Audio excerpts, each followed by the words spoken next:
दर्पणी वज्जित तारक वगनाट्य चितेला भिडली ज्वाला चितेला भिडली ज्वाला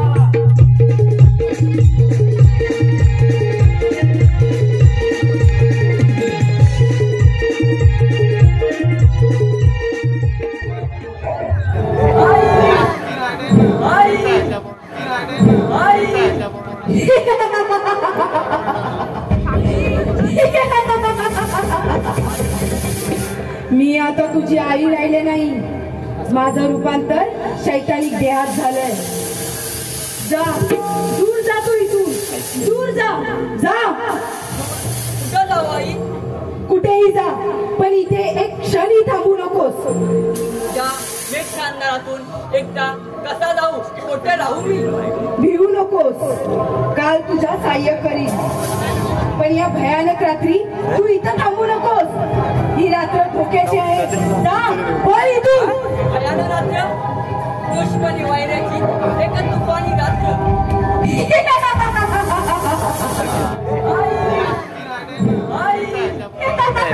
बंद झाली आता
महापूजा होती. अरे तिकडे दर्शन घ्यायला गेलो. ती लाईन लागलेली बाबा. अरे बापरे. मग त्याच्यामुळे मला उशीर झाला. आणि हे मध्ये टँकिंग टँकिंग टँकिंग. आता मी काय म्हणतो एक 17 वर्षाला महापूजा आहे का नाही? हो. आपण तिचं एक गीत गाऊया. गीत गाऊया एकदम कसा. या मुंबई गावात हो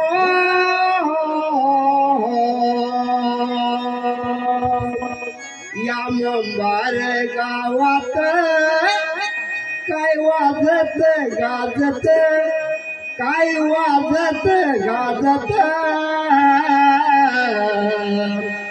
सत्यनारायणाची पूजा आहे कोंडाच्या वाडीत.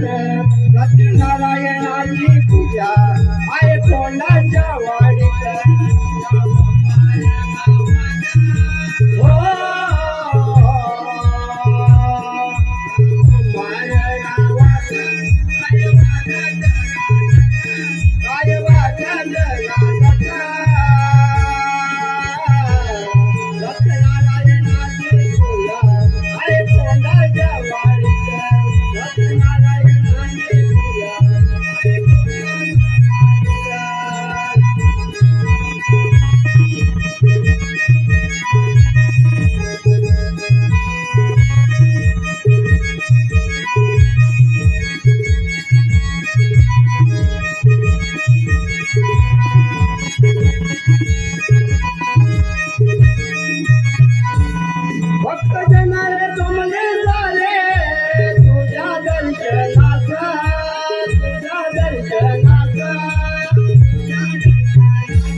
वैशाली नगरीचे राज्य विश्वजित सुखी संपन्न कीर्तिमान असा आनंदी वातावरणामध्ये भरलेलं माझं हे वैशाली नगर.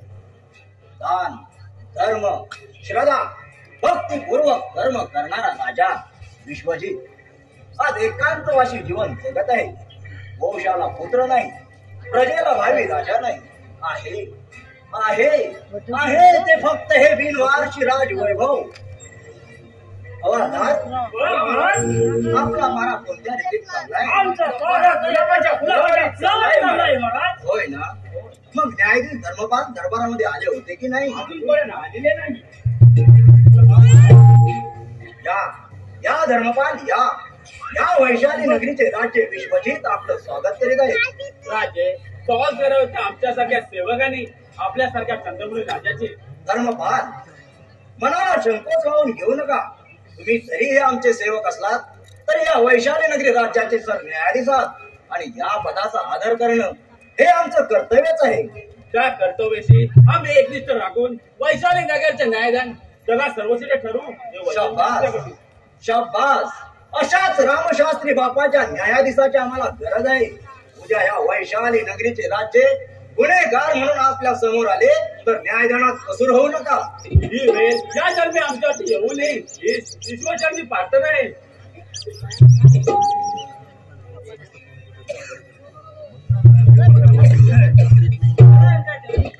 आशीर्वाद आहे प्रधानजी.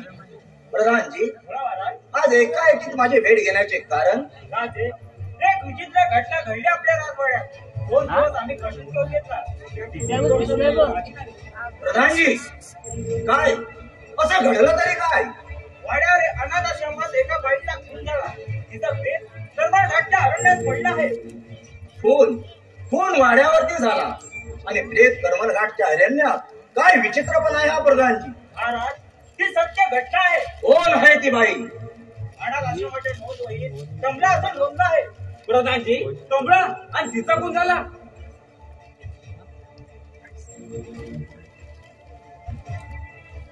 कुणी केला तो अन्याय? कोण आहे तो रक्त पितासूर नराधम?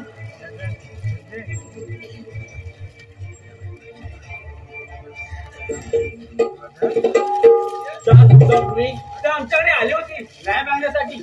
तिच्यावर अन्याय झाला होता. अत्याचाराला बळी पडून तुम्ही एका पुत्राला जन्म दिला होता. मग एका रात्रीत खून झालाच कसा? महाराज प्रथम आपण तिच्या मुलाला शोधलं पाहिजे. प्रधानजी बोला महाराज. 4 विशेष सैनिक एकत्रित करा आणि त्या पुत्राचा शोध घेऊन आमच्या समोर हजर करा. ठीक आहे. येतो आम्ही.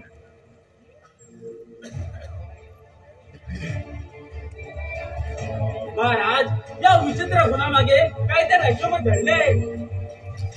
धर्मपाल या रहस्यमय खोड्याचा उलगडा सत्य जनतेसमोर आणा.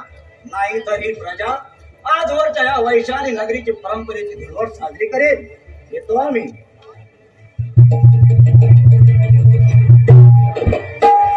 मग वाड्यात झाला. तेच वाड्यावाले नेलं कुणी? नाव सोबत का ठेवा आमच्याकडून? ही न्यायाधीश धर्मपालाची अगदी परीक्षा तर नाही ना. एक आणि एक अशा अनेक प्रश्न. काय उत्तर असेल या प्रश्नाचे? कोण असेल तो गुन्हेगार? याचा शोध मला घेतलाच पाहिजे. शामराव भीमराव कडक बंदोबस्त ठेवा. आम्ही येतोच. ठीक आहे. शामराव हे बडबड काय खून झाला म्हणतात. अरे मी आम्ही काय पाणी काय झोपले टाकली अशी वेंडिंग आहे तिथे. केली असती ना गावला सिद्धन जो पुण्याचा कोण खुनी केला ना तो गावला सुद्धा वेल्डिंग केली असती मग गावलाच नाही चला आपण शोधूया त्याला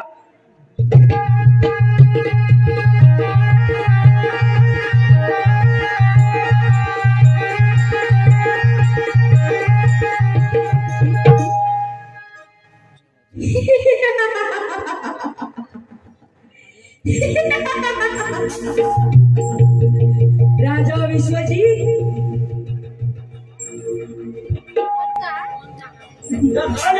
मध्यरात्री कोणी आवाज दिला कोण आहे का अंधारा कोण हसत आहे शेवटी भुललास ना माझ्या मंजूर शब्दाला कोण आहेस तू एक तडफता आत्मा माझ्या या राज मंदिरात का आली आहेस तू तुला बघायला कोण आहेस तू मला ओळखणारी विसरलास मला काय नाव तुझं मला नाही आठवत ये राजा माझ्या जवळ ये नाही माझ्या जवळ येऊ नको घे मला तुझ्या कवेत घे नाही दूर हो माझ्या समोर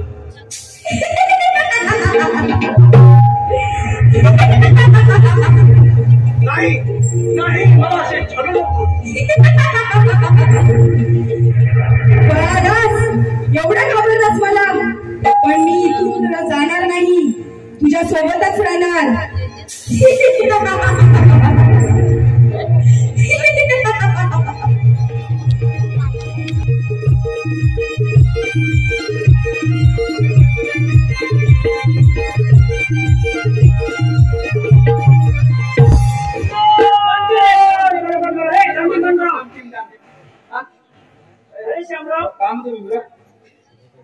मी काय म्हणतो काय टेन्शन मध्ये आयुष्याचं मला टेन्शन आलंय काय बाबा अरे तुला काय सांगू काय आलं बाबा अरे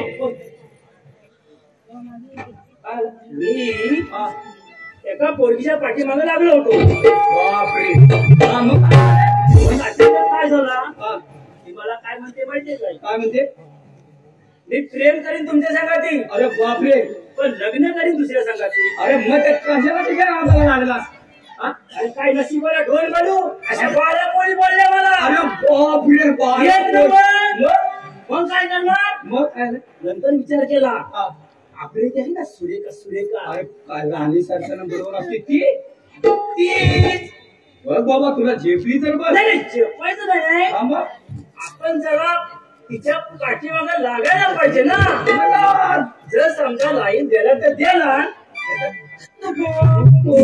सांगू शकतोय काय ठीक आहे मग आता लाईन देते का नाही नंबर काय केलं घेतलाच नाही का नंबर घेतलेला नाही रे मग बोल ऑनलाईन कशी तुला भेटेल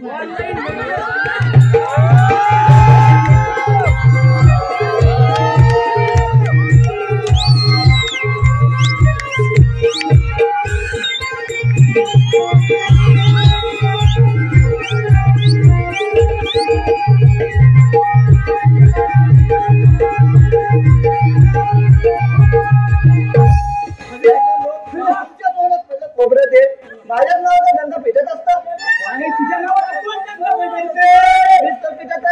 काय बोललो आम्ही तू पण बोलला मी बोलला वाटतं तुम्हीच तर बोललात आता मी ऐकलं बाय सर्व काय जाऊ दे पण एक प्रेमाचं गाणं समोर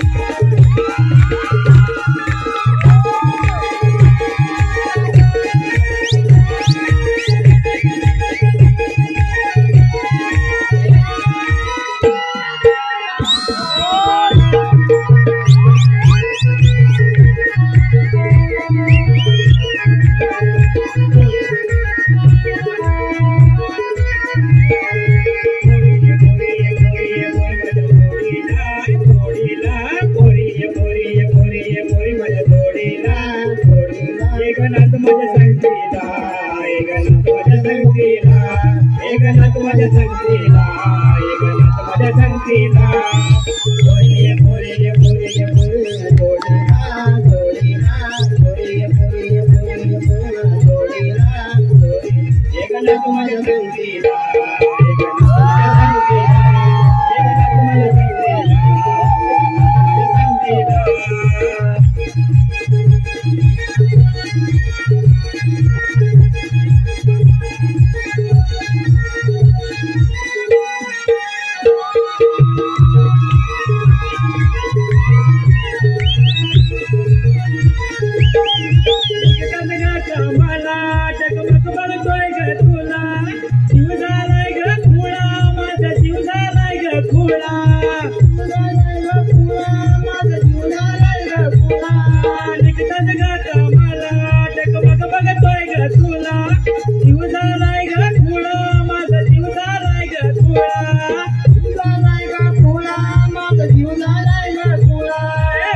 जोडीला जोडीला बोले बोले बोले बोले जोडीला एकनाथ माझ्या संगतीला एकनाथ माझ्या संगतीला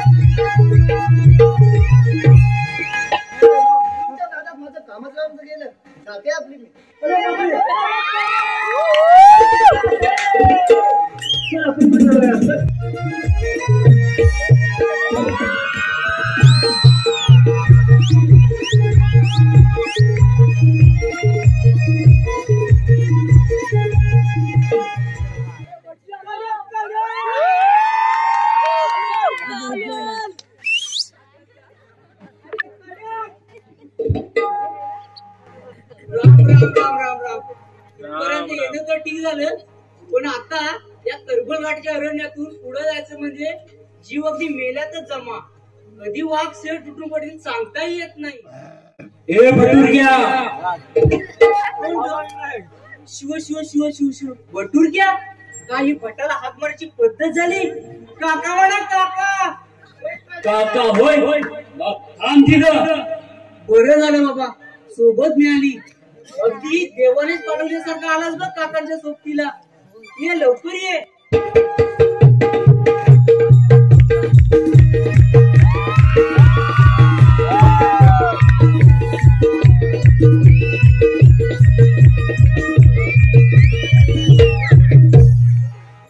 डोला लागला होता एवढ्या तुझ्या कॉलांचा आवाज कानात दिला.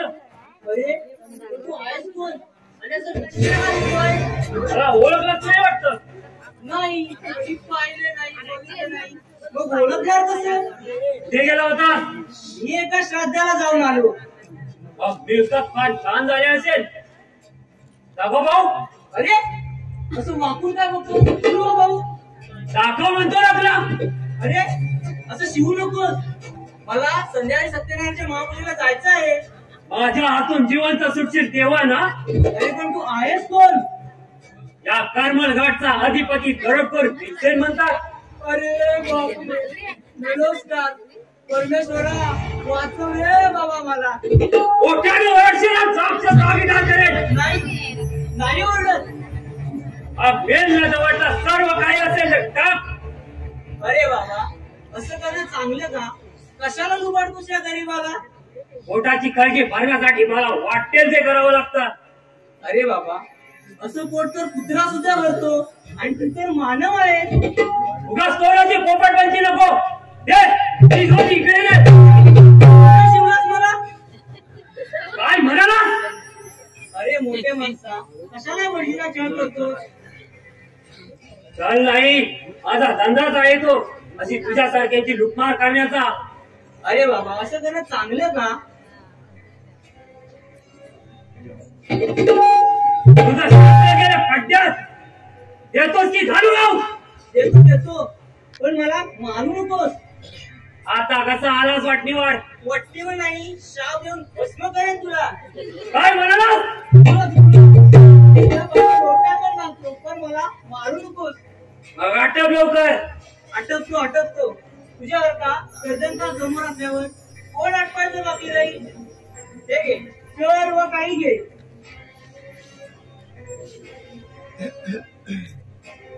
वा फारसा चाळा दिसतोस. अरे बाबा होतं नव्हतं ते सर्व काही दिलं. आता उरले ते फक्त अंगावरचे कपडे. असं होय. मग त्या कनवाटीला काय आहे ते दे भाऊ. कुठं इथं नाही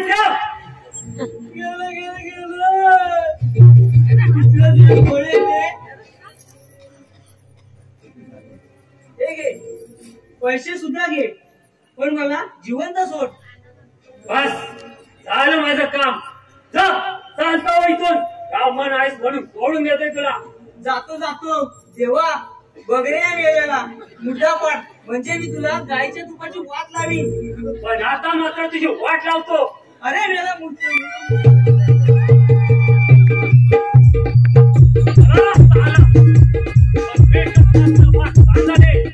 आता वेळ जाऊन आराम करतो.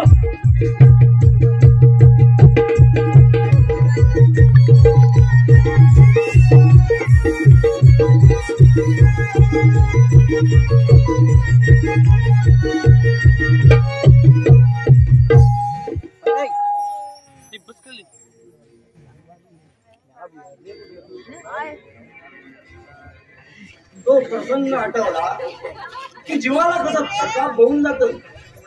यापुढे कोणत्या संकटाला सामोरं जावं लागेल हे त्या सर्व साक्षी परमेश्वर सत्यनारायणालाच माहिती.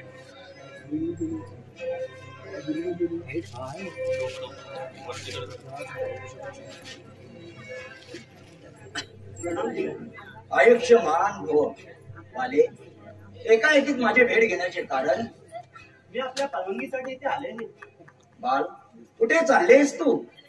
काजवी नदीच्या काठावर करमल घाटाच्या अभयारण्यात सौंदर्यवान जीवनसृष्टीचा निसर्गरूपी देखावा पाहण्यासाठी. बाल असला अट्ट वरा नाही, ते धन्यदात अरण्य आहे. पिताजी मी माझ्या मैत्रिणीसह जाते. शिवाय दासी पुढे काही आहे. मी जर का गेली नाही तर माझ्या मैत्रिणी मला भित्री बागूबाई म्हणून दिवस बसतील. होय बाल खरं आहे ते तुझं. लाडानं वाढवलेल्या लाडक्या मुलीचं हट्ट पुरवणं हे वडिलांचं कर्तव्यच आहे. जा माझी आज्ञा आहे तुला, पण लवकर परत ये. हो पिताजी येते मी.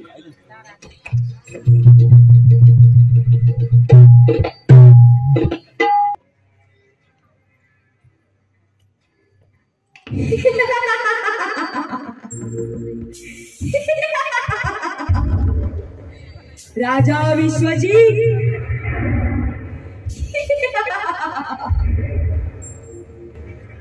अंदाज कोणी केला हा अंदाज? कोण आवाज देत आहे मला? शेवटी फसलास तू. पाठवलास ना मुलीला करमल घाटाच्या अरण्यात.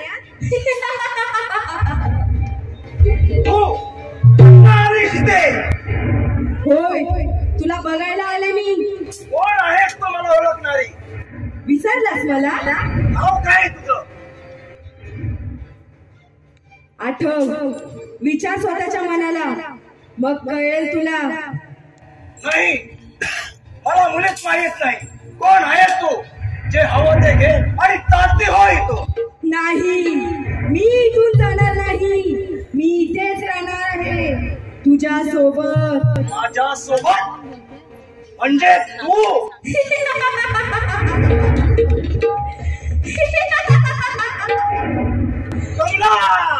करमल घाटाच्या अरण्यात सडलेला प्रेत.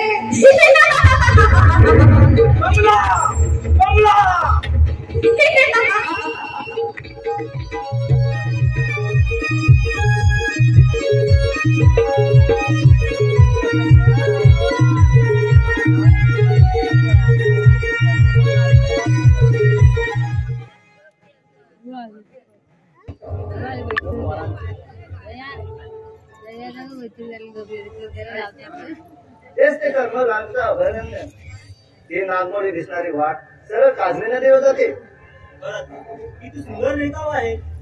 फुलवेलींनी नटलेली झाडी झुडपं, गगनाला भिडणारे वृक्ष. आपण थोडा वेळ इथेच थांबावं. नाही सरकार हे अरण्य म्हणजे शोभादाचं माहेरघर. इथे थांबणं धोक्याचं आहे. चला आपण पुढे जाऊन थांबू.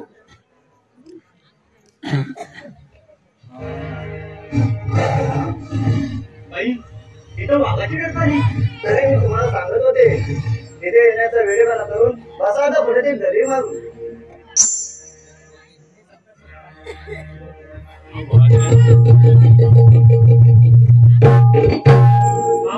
सोडू नका. वाघाला ठार करून इथे आलोय. ही त्याची शेवटची डरकाली होती. तुमचे उपकार मानायला हवेत. अगदी देवासारखं धावून आलात.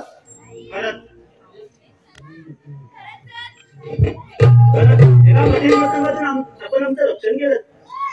त्यासाठी तुझी शाबासकी नको मला. आधी माहीत असतं तर त्या उंच दगडावर जाऊन बसलो असतो. मग तुमचा फाडशा कसा पाडतो ते बघत. असं अभद्र बोलायला सुचलं कसं तुला? त्यासाठी मला शाळेत जावं लागलं. सारे काय शिकलो ते यात मोठा मारणावर. कोण आपण? वागणं तर ठीक दिसतंय, मग बोलणं इतकं विकृष्ट का? माझी मुलाखत घ्यायला तुझ्या बापाचा नोकर नाहीये. दादा असं का म्हणतोयस तू? संकट समय रक्षणार्थ धावा घेणाऱ्या द्रौपदीला कृष्णरूपी भावराय मिळाला मला. खबरदार माझ्याची नात न जोडशील तर त्या स्त्री जातीची मला सावली सहन होत नाही. एवढाच नव्हे तर या तीन काय लोकांचं सामर्थ्य जर माझ्या हातात असतं तर या जगातून स्त्री जात नष्ट केली असती. काय गुन्हा केलाय स्त्री जातीनं तुझा? उभ्या आयुष्याचं वाटोळं केलंय. स्त्री जात असती तर जन्माला येऊन या घरात येत मला भोगावं लागलं नसत्या. गाडीवरून जमिनीवर पाऊल टाकलं तेव्हापासून जाती वंचारातच हिनं लागतोय. त्याला कारणीभूत स्त्री समाजाला वारंगण म्हणून हिरवले का बाईनं जन्म दिलाय मला. मग त्या एकट्या बाईचा काय दोष? आपल्या योग्यतेचा विचार न करता केवळ धन दौलतीच्या लोभामुळे आपल्या देहाचा बाजार वाढला म्हणून. कोण होता तो तिच्यावर अन्याय करणारा नीच नराधम पुरुष? त्याच्याशी तुला काय करायचंय? त्याचा सूड घ्या. माझे भाऊ मला सामर्थ्य आहेत. नाव काय तुझं? नाव सांगायला फारसं कुणी गेलंय. वनात राहतो म्हणून वीरते. का केलं नाही तुझ्या बापानं? तो त्याला अधिकार नव्हता ना?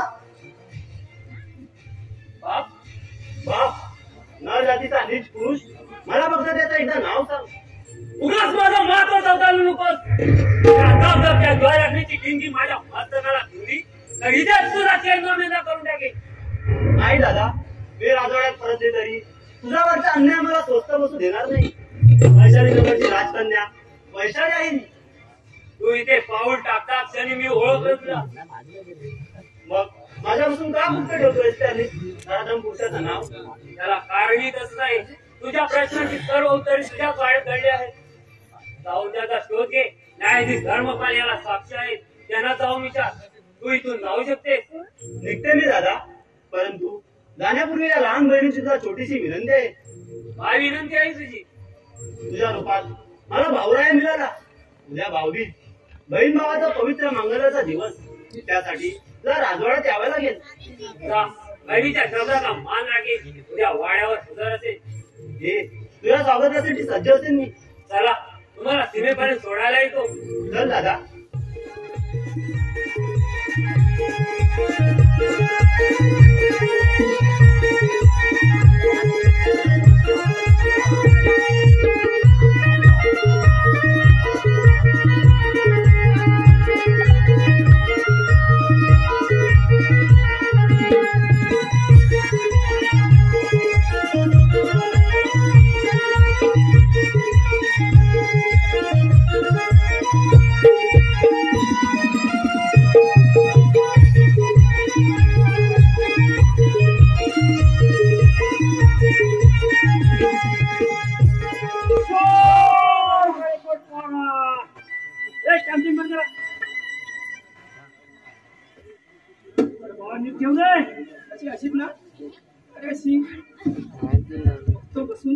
तुझी वेल्डिंग व्हायची का त्याच्यावर? तरी सांगतोय तुला. ठेवशी देशी अशी काय काय रे याला करू मग कसा घेऊ कसं उलटा होऊ शकते.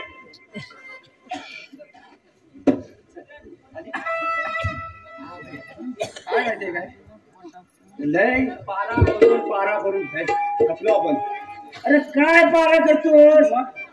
ती कुणाचा शिकार अजून आपल्याला गाव लावलीच नाही. काय मग ते असं लय लावतो. काय फायदा मला सांग. आपण एवढं कार्यकारी असून ती गावातच नाही सर. कोण कुठे झाला तर गावात नाही आपल्याला. नाही गावात आधी. हा? हा? काय करणार सांग. मग आपण मी काय म्हणतो आता हा. भरपूर झालंय. होय. पण झालाय सर्व झालाय. होय. एक देवीचा पोवाडा म्हणून आपण हे गावी. गाऊया. हा? एकदम म्हणजे कसं हा. आहे एकदम साधं टाकतिक होय. जागतिक होय. हा? बरोबर. हा बरोबर बरोबर बरोबर. चल. बलिदानाची घेतो मी आण या देशाचे आम्ही नौजवान. दानाची घेतो मी आण या देशाचे आम्ही नौजवान. बंद करावो गोंधळा सारे जागे राहो जागेरा. तुम्ही बंद करावो गोंधळा सारे जागे राहो जागेरा.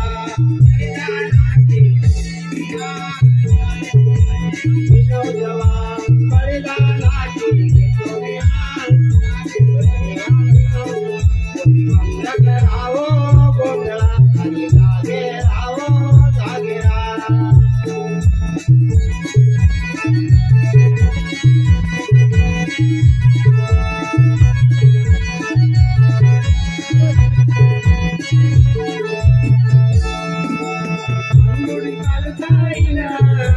माया गेले बरबरुन माया गेले बरबरुन माया गेले बरबरुन. या रंगभूमीत मारून करतो मुजरा रसिक जन. करतो मुजरा रसिक जन. करतो मुजरा रसिक जन. या सत्कार्याची वाळवा हो शान या देशाची आम्ही नौजवान. सत्कार्याची वाळवा हो शान या देशाचे आम्ही नौजवान. तुम्ही बंद करावो गोंधळा सारे जागे राहो जागेरा. तुम्ही बंद करावो गोंधळा सारे जागे राहो जागेरा.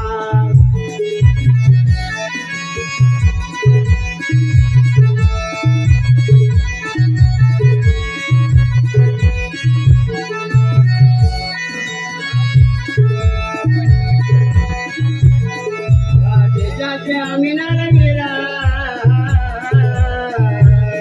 देशासाठी कापुळे तीर.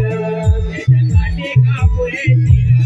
देशासाठी कापुळे तीर. या जन्मभूमीत मारून करतो मुजरा रसिका जन.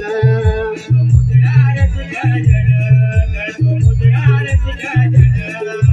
लढून मारू अमर जवान या देशाचे आम्ही नौजवान.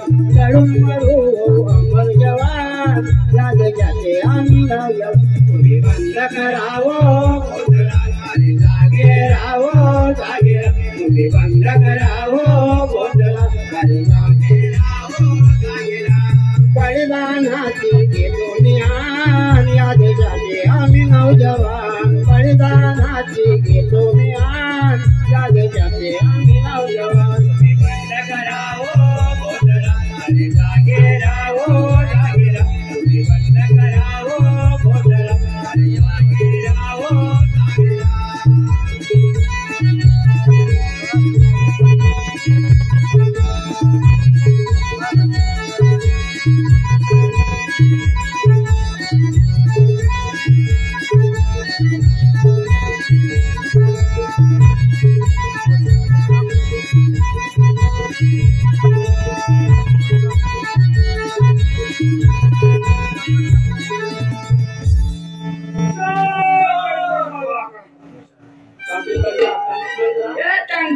वाजवते काय काय ते मग काय म्हणतो काय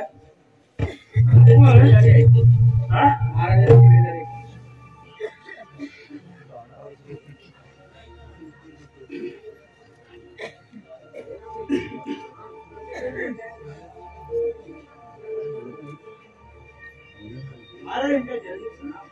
प्रधानजी राधे आपण अशी चिंता करतो का?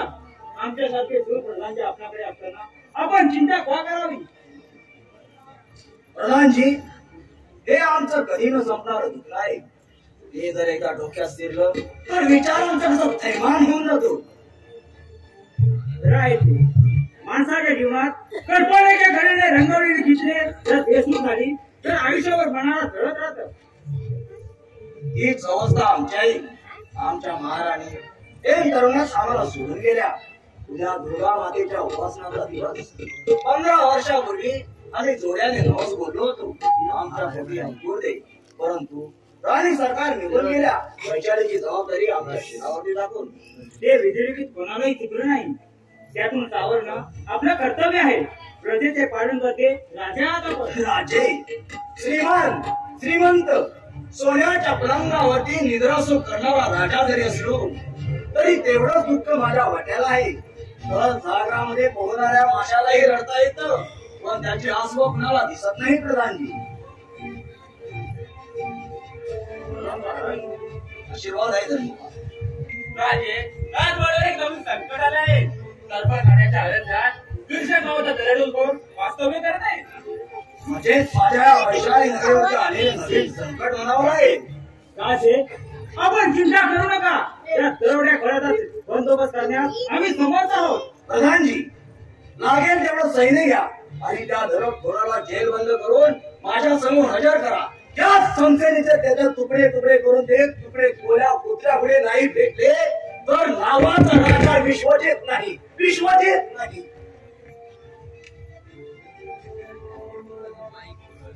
एक कोड्या सुटत नाही तर दुसरं कोण पडलं. 6 वर्षापूर्वी वाड्यावर झालेला बाईचा खून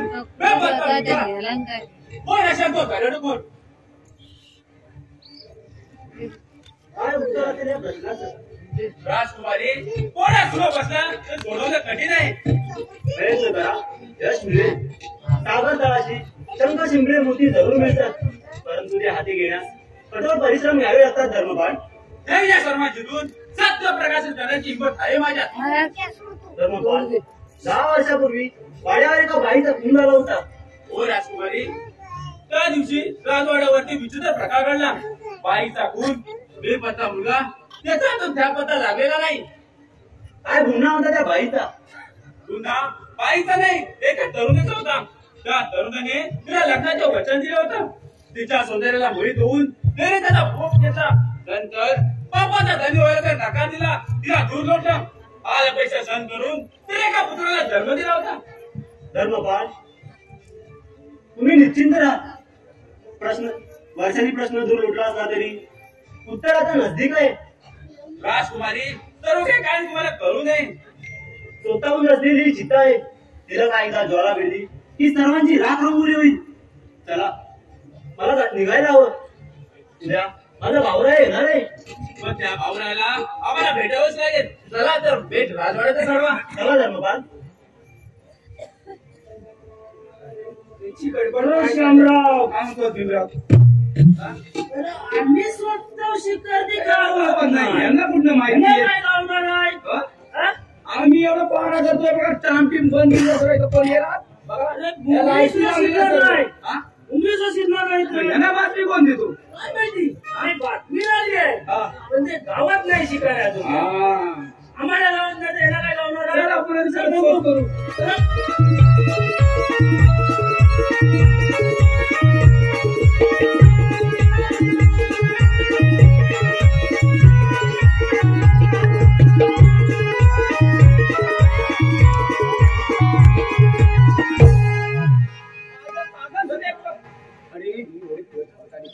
म्हणून पाठीमागे धावत आलो. अरे थांब करतोय, थांब तरी तू धावतो सांग पुढे. अरे थांब बोलाय, मी तुमची काय बायको आहे काय? अरे झालीस तर काय होईल? कशी होणार तुमची बायको? या मूर्खाशी लग्न करायला मी मूर्ख आहे? आणि मग काय तुला ताई म्हणू? ताई म्हणायला काय मी काही तुमची सासूबाई आहे? मग माई म्हणतो. बाई म्हणायला काय मी काय तुम्हाला हाताने वाटलोय? अरे देवा, नशिबात धोंडा.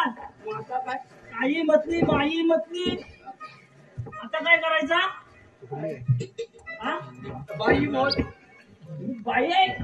बाई तुझी आई? अरे हा?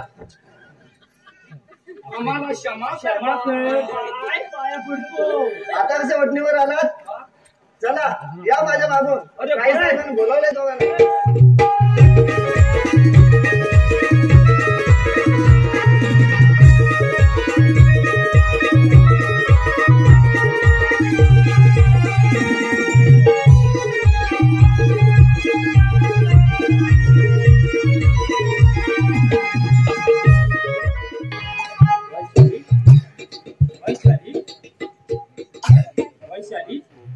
खबरदार एक पाऊल पुढे टाकशील तर. वाह, आयुष्यात प्रथमच प्रति आव्हान मिळालंय मला. कोण आहेस तू? या वैशाली नगरीचा वारसदार, करमळघाटचा अधिपती वीरसेन. वा, कित्येक दिवस तुझ्याच वाटेवर होतो, प्रत्यक्ष तुझ्या जबड्यात शिरला. मृत्यूजवळ मला दाखवू नकोस. जंगलाच्या दऱ्याखोऱ्यात रानटी प्राण्यांच्या सहवासात सारं आयुष्य गेले माझं. ही तुझी रानटी गुवा नव्हे, वैशाली नगरीच्या दाराजवळ बंदिस्त आहेस तू. उगाच कुत्र्यासारखा फुलकू नकोस. मनात आणलं तर हा राजवाडाही लुटू शकतो. असं हिंमत तर कर आव्हान.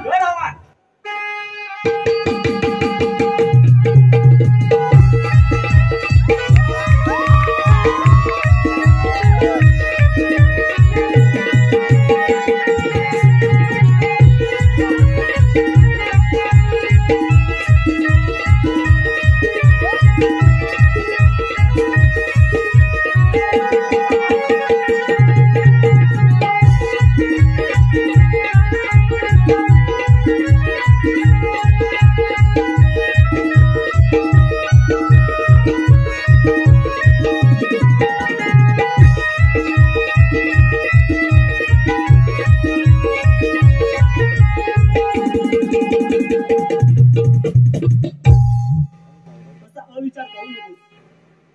कसे असले तरी प्रधानजी आमचे रक्षण करत आहेत. का प्रधानजी बहिणीच्या शब्दाचा मान राखतोय. राजकुमारी, आपलं डोकं ठिकाणावर दिसत नाही. हा करमळघाटाच्या उभय अंगणात लुटमार करणारा हा चोर आहे. तो कसाही असला तरी माझा भाऊच आहे. तुम्ही निघा इथून. दादा तू बस, मी आलेच. जा, लवकर तयारी कर. तू थांब, मी आलेच.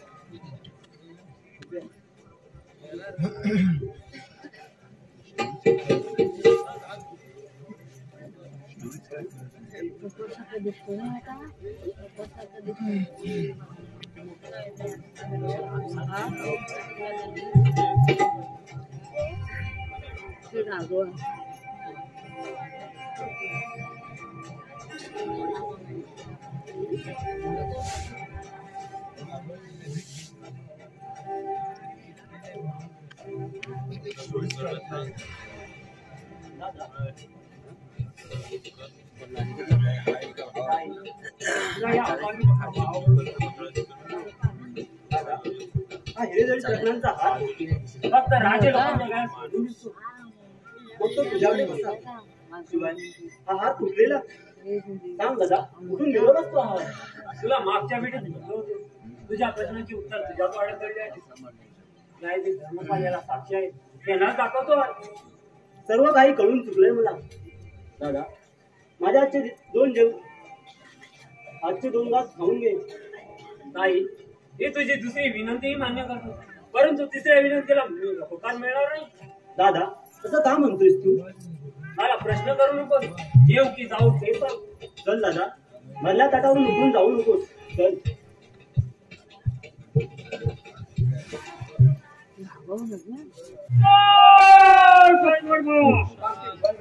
शामराव, अरे काय म्हणतो, काय शोधून जमलेला. श्रीका पण भेटली, सर्व झाला, समाधान झाला. आता तुझा समाधान झाला रे. होय रे, होय. मग मला एक आता गाणं सुचते. अरे एक कोकणात तुझं कोकण पट्ट्यावरून एक गाणं सुचतंय. करून टाकायची पब्लिकला पण, होय, आणि आपल्याला पण. म्हणजे कसं जीवाला पण बरं, त्यांच्या पण जीवन बरं आहे. बरा महाराष्ट्रामध्ये निसर्गरम्य, महाराष्ट्रामध्ये निसर्गरम्य सुंदर ते कोकण, अंग सुंदर ते कोकण. या कोकणात आला होळीचा मोठा सण, या कोकणात आला होळीचा मोठा सण, या कोकणात आवळीचा मोठा सणा महाराष्ट्रामध्ये निसर्ग रम्य महाराष्ट्रामध्ये निसर्ग रम्य सुंदर रे कोकण सुंदर रे कोकण या कोकणात आवळीचा मोठा सणा या कोकणात आवळीचा मोठा सणा या कोकणात आवळीचा मोठा सणा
कोणतं षडयंत्र आहे ते? 10 वर्षापूर्वी वाड्या झालेला खून करमळ घाटात टेकडीने ते देवारच श्रेष्ठ आणि देवता कोण कुणी अधिकार दिला ते कोडवखडकीस आणण्याचा? रस्त्यावर कोड्याचा उलगडला करण्यासाठी. महाराज, या न्यायाधीश धर्मपाल या वैशाली नगरीचे राज्य विश्वजित आपलं प्रणाम करत आहे. काय म्हणते आहे राजाने? प्रणाम सोडून माझे कर्तव्य आहे. तुमच्या प्रणामाचा तिरस्कार करतो राजे विश्वजित. धर्मपाल, आपण एवढे गंभीर का आहात? आयुष्यातील कठीण प्रसंग आमच्यावर ओढलाय. आजचा न्याय निवाडा करून त्यावरती पदाची वस्त्र आम्ही उतरवणार आहे. कुणी अपमान केला की काय आमच्या या न्यायाधीशांचा? अपमान नाही, आमच्यावर झालेल्या घोर आघात आहे. जगाचा पोशिंदा आज गुन्हेगार ठरत आहे. हे आमचे मानसिक. कोणता विषय आहे आपला? 10 वर्षापूर्वीच्या रेशमी खुनाचा राजे कोणत्या नावाच्या मुलीला ओळखत होता. त्या तरुणी बरोबर तुमचा प्रेम संबंध जुळले होते. कोण अंगावर झेप घेतलीत तुम्ही? त्या माझ्या प्रश्नाचं उत्तर नाही. अरे सांगा राजे, तुम्ही तिला लग्नाचं वचन दिलं होतं. होय, त्या तरुण वयात माझ्याकडून झालेली ती चूक होती. तिच्या देहाचा उपभोग घेऊन आम्ही तिला फसवलं होतं. फुल वाड्यात झाला होता आश्रमात. त्यानंतर काय घडलं होतं? आम्ही तिला समजण्याचा प्रयत्न केला, परंतु तिने आपला हट्ट सोडलाच नाही. लोकांच्या निंदेला पात्र धरायला नको म्हणून त्या खुनाचा आदेश दिला. थांबा पिताजी, तो आदेश नसून प्रत्यक्षात तिचा खून. हा तुमच्या गळ्यातील सुटलेला रत्नांचा हार. होय महाराज, मीच केला तो खून, मीच रचले माझे स्वतःहून धोका. मला धर्मपाल एकच सांगा, तिचा तो पुत्र, माझा पुत्र आहे, कुठे आहे? मला त्याला भेटायचा आहे. कर्मघाटाच्या अभयारण्यात गरुडीवर विसेल हा तिचा पुत्र असून माझा रक्ताचा भाऊ. त्याला वनवासी जीवन भोगायला तुम्हीच भाग पडला. एक राजपुत्र असूनही त्याला वनवासी जीवन भोगावं लागतंय. धर्मपाल, मला तिथे घेऊन चला, डोले भरून पाहू दे माझ्या सुपुत्राला.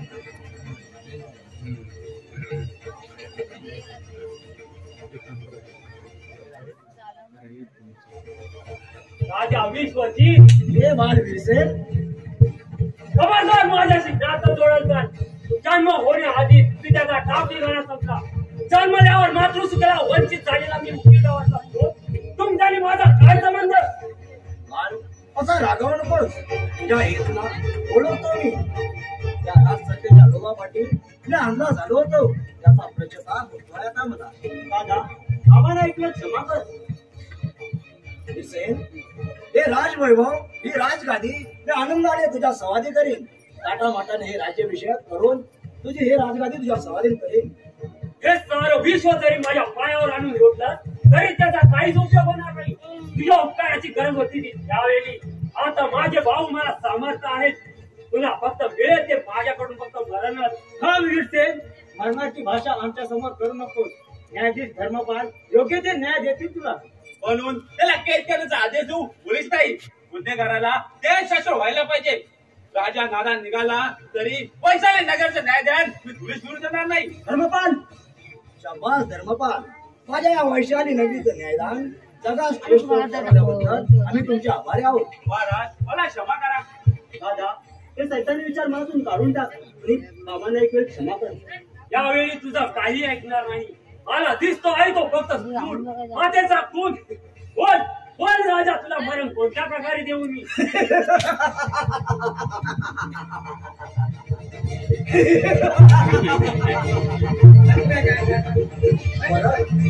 मरण उगवताना सूर्य आणि मावळताना चंद्र. त्या चंद्राच्या अवती दिसणाऱ्या चांदण्यामध्ये डोकावून पाहिलंच दिसेल तर त्यामध्ये आपला बापच दिसतो. पेटल्यावरती आग आणि भिजल्यावरती राग. त्याच राखेतून जे वादळ उठतं विरसेल ते चोख माझा आहे. अरे तुझ्या सारख्या नालायक पुत्राला आईनं जन्मताच त्याला दाबून मारायला हवं होतं. परंतु असो, त्या परमेश्वराच्या विधिलिखीमध्ये तुझं मरण माझ्या हातून दिलेलं असेल. तुझी इच्छा मी पूर्ण करतो. संभाळ. थांबा. हा काय रे टामटिंग बंद करताय? थांबा. बोला महाराज. एका पुत्राचा खून एका पित्याने करावा हे मला शोभा देत नाही. म्हणून त्याचा खून तुमच्या हातूनच होईल. अरे हा पापाचा आम्हाला वर चढवतो. एकदा पोटल्या बायकोला मारला ना, आता आम्हाला सांगतो त्या मुलगीला पण मारा. आता काही येणार नाही काय? यायला लागला का रे? पहिली धार काढलीस काय बघ. जरा बघू. धार काढ. थांब बाल्या पादवतय कोयता. थांब बाल्या पादवतय कोयता.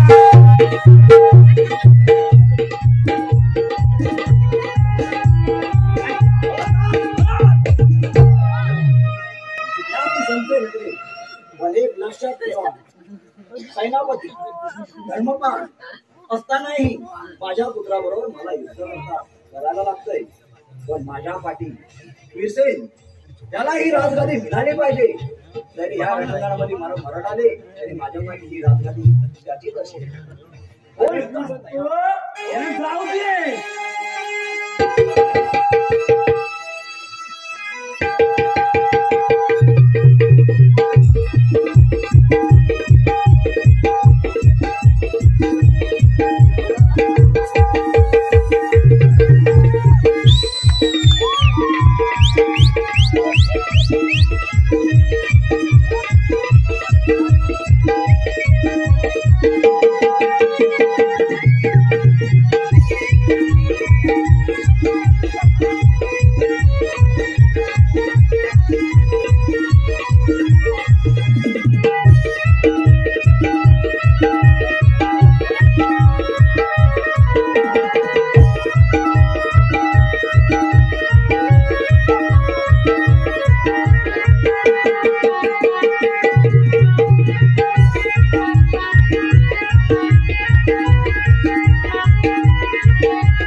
माझी काठी पूर्ण तुझं कर्तव्य संपलं नाही.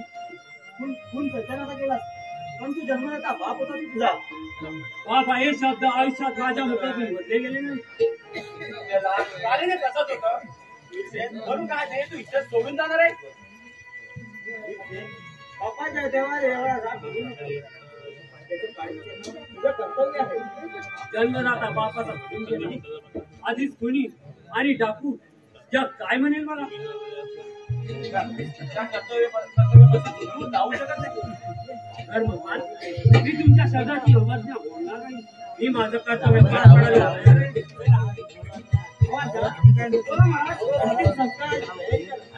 काय करतो आता? काय साला आम्हाला मागून गेला होता. ऐकायला वाचवायला गेलो होतो आपण. का म्हणतो माझ्या मुलीने मीच मारामारी करतोय मला. आधी याला पहिले त्या बुडायची ना काय सगळी ओढून आपण जेव्हा उडवायचा. आम्ही जातो आमच्या गावा, आम्ही जातो आमच्या गावा, आमचा राम राम घ्यावा, आमचा राम घ्यावा.